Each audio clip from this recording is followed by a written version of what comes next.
whatever you want, you will justify your actions.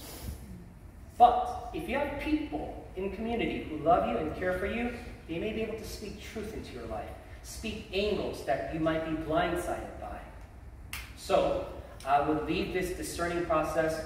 I think it best happens in community. In community, to be able to talk about where is our society going?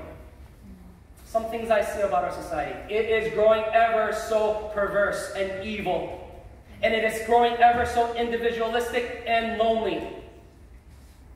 And so you look and you try to discern, not only in the next 5 years of my life, but in the next 20, 30, 40, 50, am I going to be able to use my singlehood to glorify God if I stay single? Am I going to be content in serving Him, being at His beck and call? Now, this is where also you need to be honest with yourself. Because perhaps you don't live your life like that. You live your life however you want. But you know what? Chasing whatever you want has its limits. Perhaps in the days of our youth we can. But I'm sure loneliness might creep in. We need to be honest with ourselves. Am I devoting my life? Am I living already now in a way where I am devoting my life to Him and I'm glorified with Him? Because if you find yourself not in that position, there's two options. Number one, change or shift your life so that your life reflects what Paul says about undivided devotion to the Lord. Because when you do that, there will be pleasures and joy forevermore. This side of the cross and for the one that is to come.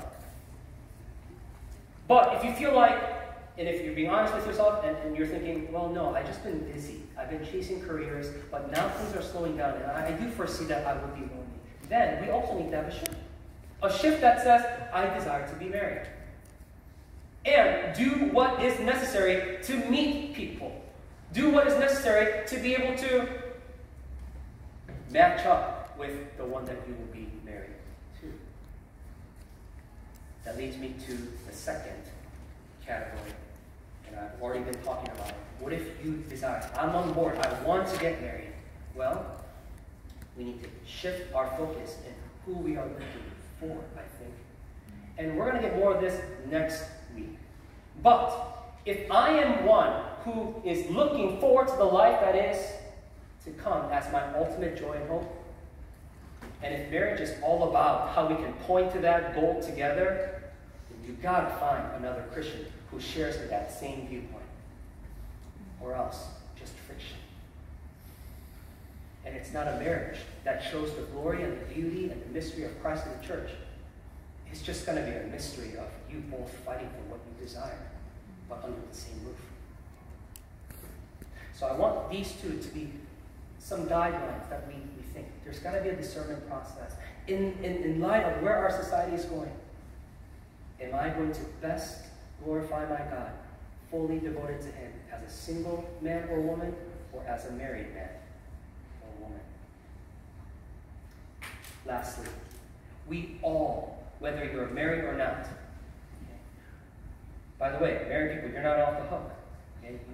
I didn't make a direct application for you guys, but you guys are sold with me, right? Your marriage, this one marriage that you get here in this life, it's so that you could glorify the mystery and the beauty of Christ in the church.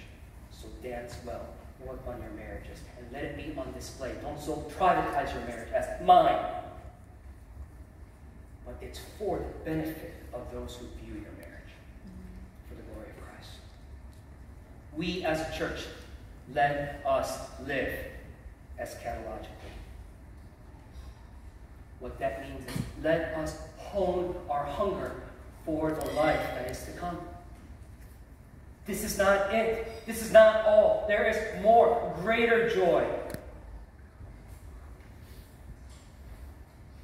We need to hone this. Number one, we need to immerse ourselves in God's Word. Because number one, God's Word is all about, let me show you who I am. This is who I am and this is what I've been doing.